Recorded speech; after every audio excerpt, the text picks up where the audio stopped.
isi piringku untuk memperoleh gizi seimbang.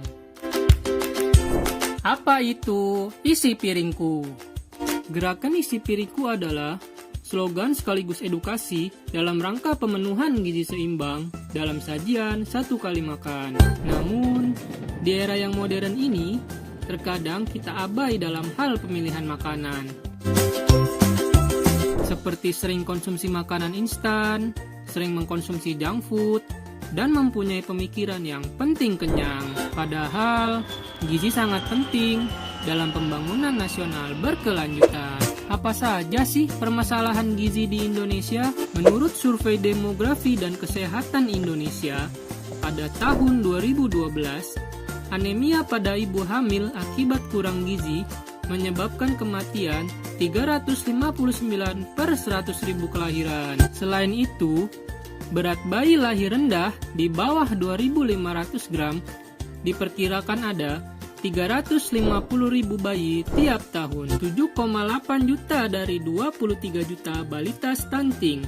Dan Indonesia merupakan peringkat 5 negara darurat stunting menurut WHO. Menurut riset kesehatan dasar pada tahun 2018, balita gizi buruk sebesar 17,7%, anemia pada usia 2-5 tahun sebesar 17,5%, serta prevalensi stunting pada anak sebesar 37,2%.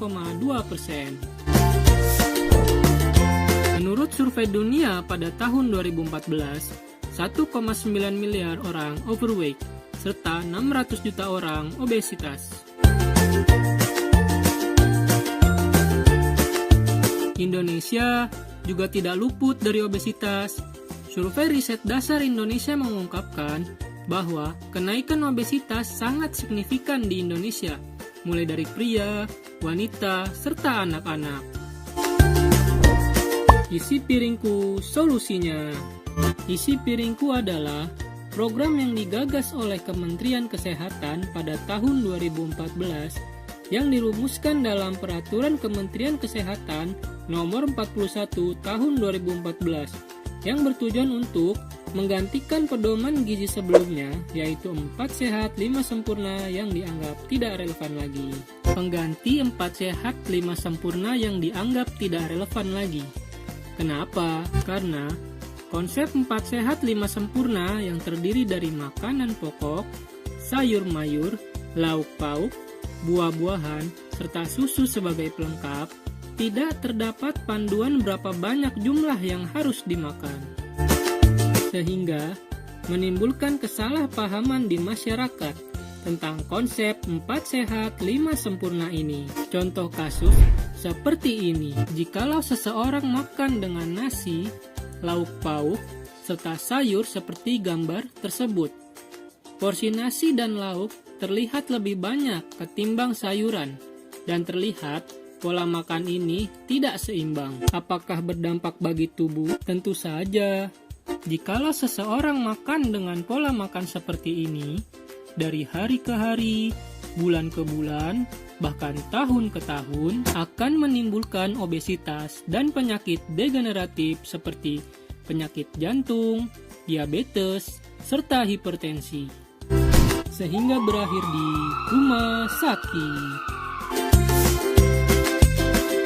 Bagaimana penerapan konsep isi piringku? Komposisi makanan pokok yang terdiri dari berbagai macam makanan pokok, mulai dari nasi, singkong, hingga mie, dengan porsi 2/3 dari setengah isi piring, dengan contoh penerapan makanan sebagai berikut. Komposisi lauk pauk, yang bersumber dari protein hewani maupun nabati, dengan porsi 1/3 dari setengah isi piring, dengan contoh penerapan makanan sebagai berikut. Komposisi buah-buahan yang terdiri dari berbagai macam buah dengan porsi 1/3 dari setengah isi piring dengan contoh penerapan sebagai berikut. Komposisi sayur mayur yang terdiri dari berbagai macam sayuran dengan porsi 2/3 dari setengah isi piring dengan contoh penerapan makanan sebagai berikut.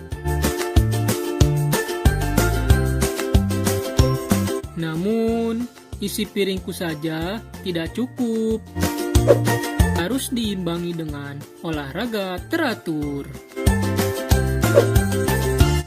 Hidrasi sehat, minum 8 gelas air dalam sehari, rajin mencuci tangan dengan sabun, dan selalu monitoring berat badan agar tidak obesitas.